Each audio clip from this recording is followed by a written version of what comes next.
Look, what I found interesting is an article in Le Monde, I think it was today or yesterday, saying that in the Panama Papers you had hardly any American citizen listed.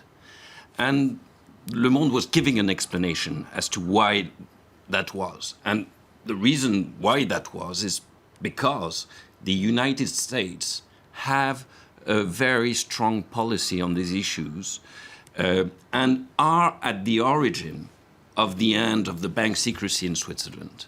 And I don't want to diminish the OECD's role, which is great, but we have seen a policy put in place efficiently.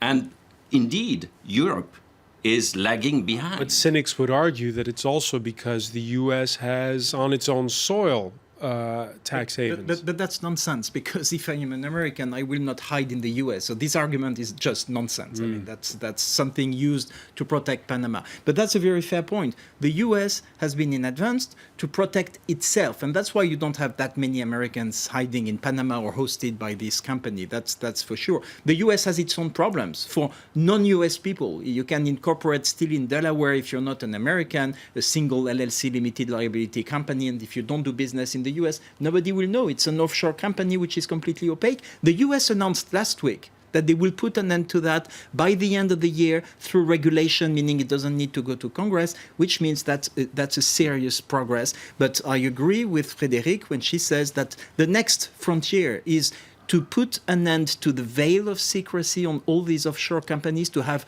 the name of the beneficial owners, and that's part of our standards. We need to get this implemented. The registry may be one solution. It's not the magic solution, because it depends on how you fill in this public registry. So you have a real question of the effectiveness of beneficial owner, and we need to join forces to make sure that we crack down on that.